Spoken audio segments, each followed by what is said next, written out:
좋은 아침입니다. 하나님의 말씀과 오늘 다시 시작. 안녕하세요. 김배강 목사입니다. 오늘 함께 묵상할 말씀은 창세기 36장입니다. 중심 구절은 창세기 36장 6에서 8절입니다.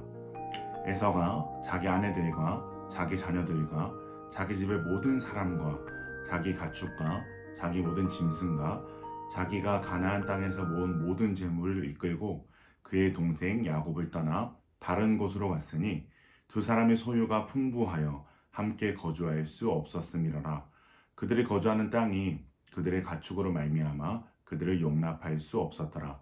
이에 에서 곧 에돔이 세일산에 거주하니라. 아멘. 아브라함이 죽고 이삭의 역사가 시작되기 전에 그드라의 소생과 이스마엘의 족보가 소개된 것처럼 야곱의 시대가 끝나고 요셉의 시대가 시작되기 전에 성경은 에서의 족보를 소개하고 있습니다.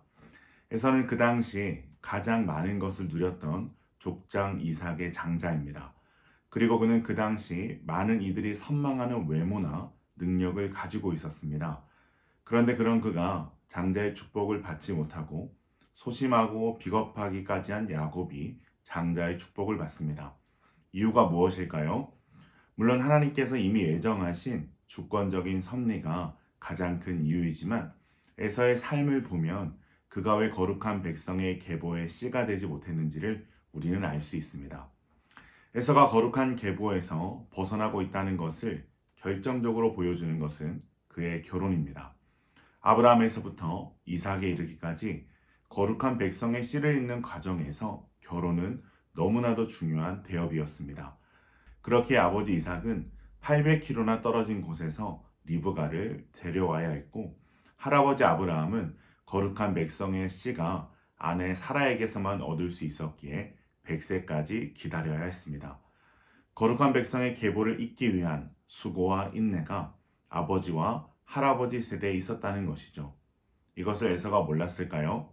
에서는 너무나도 잘 알고 있었을 것입니다. 그러나 에서는 어떻게 합니까? 아무렇지도 않게 가나안 족속의 여인을 아내로 맞이합니다.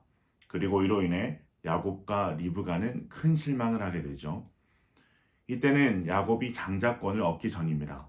그래서 에서는 자기가 약속의 대를 이을 계승자인 줄로 알았습니다. 그런데 배우자를 선택하는 에서의 모습에서 그는 거룩한 백성의 계보를 이을 자격이 없는 사람이었음을 성경은 우리에게 보여주고 있습니다. 그렇다면 에서는 왜 가나안 핵 족속의 여인을 배우자로 삼았을까요? 그것은 그가 따르던 가치관이 인격적인 하나님이 아니라 그 당시 가나안 땅의 바알을 믿는 사람들의 가치를 가졌기 때문입니다. 가나안은 바알이라는 우상을 섬기는 땅입니다. 바알이 가지는 특징이 무엇입니까? 풍요입니다. 그렇기에 가나안 사람들은 그 어떤 가치보다 자신의 풍요를 쫓아 사는 가치를 가진 사람들이었습니다. 에서는 가나안에 살면서 어느새 그들의 가치와 문화에 젖어버렸습니다. 그래서 에서는 하나님의 약속이나 신앙의 보존보다 자신이 원하는 대로 사는 삶을 선택한 것입니다. 여기 하나님께서 에서보다 야곱을 사랑하시는 이유가 있습니다. 에서는 신앙적 가치에 마음을 쓰지 않았던 사람이었고 오로지 자신의 취향에 따라 살았습니다. 그러나 야곱은 한 번도 자신의 취향대로 살지 않습니다. 야곱 또한 이기적이고 자기 중심적이긴 했지만 철저하게 하나님의 복을 사모하고 구했던 사람입니다. 그렇게 하나님께서는 에서보다 야곱을 사랑하신 것입니다. 사랑하는 기쁜 가정 여러분, 우리는 완전한 삶을 살 수 없습니다. 그러나 비록 우리의 모습이 연약하고 부족할지라도 우리 안에 하나님의 축복을 사모하고 하나님의 거룩한 백성의 계보를 잇고자 하는 거룩한 갈망이 있다면 하나님은 그 마음을 받으시는 분인 줄로 믿습니다. 이삭이 죽은 후 야곱과 에서가 함께 거주하는 동안 이들의 삶이 부유해졌습니다. 얼마나 부유해졌는지 같이 살 수 없을 만큼 부유해졌습니다. 이것은 마치 아브라함과 조카 롯이 소유가 풍부해지자 함께 거주할 수 없는 상황이 벌어졌을 때 롯이 소돔 땅으로 간 것을 떠오르게 합니다. 그러나 에서는 야곱이 가나안에 도착하기 전부터 이미 세이산에 살고 있었습니다. 그렇기에 본문의 의미는 에서 엘가가 공식적으로 가나안 땅을 야곱에게 넘겨주고 완전히 세일로 이주한다는 것을 뜻합니다.